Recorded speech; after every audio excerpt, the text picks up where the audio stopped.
ஒவ்வொரு துறையில் ஒவ்வொரு ஃபீல்டில் யார் ரொம்ப பெரிய ஆளாக இருக்கானோ அவன் இந்த உள்முகமாக அவங்கள அறியாமலே இந்த இடத்த டச் பண்ணி உள்ளே போயிடுவாங்க. அதுக்காகத்தான் அந்த காலத்தில் முன்னோர்கள் இந்த இடத்துல ஒரு கவனம் இருக்கணும், ஒரு விழிப்புணர்வு இருக்கணும், அந்த இடத்துல ஒரு சென்சேஷன் இருந்துக்கிட்டே இருந்தால் உங்கள் கவனம் இருக்கும். இப்போ ஒன்றும் இல்லை, உங்கள் கையில் ஒரு அடிபட்டிருக்கு, இந்த இடத்துல ஒரு வலி ஏற்படுது.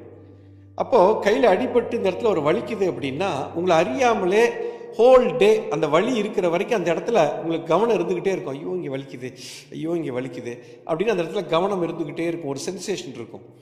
இப்போ புதுசாக ஒரு செருப்பு வாங்குறீங்க, அந்த செருப்பு கடிக்கும், அந்த லெதர் புது லெதரு, அந்த செருப்பு டெய்லி போட்டுக்கிட்டே இருக்கும்போது அந்த இடத்துல காலில் கவனம் இருந்துக்கிட்டே இருக்கும்.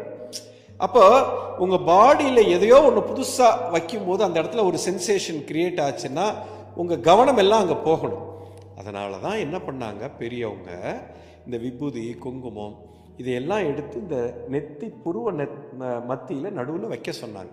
இந்த இடத்துல ஏதோ ஒன்று இருக்கும், உடம்புல எங்கேயுமே அந்த விபூதியோ குங்குமமோ சந்தனமோ கிடையாது. ஆனால் இந்த இடத்துல வைக்கும்போது இப்போ எனக்கு ஒரு உறுத்தல் இருந்துக்கிட்டே இருக்கும். அப்போ என்னுடைய கவனம் அங்கே போகும்.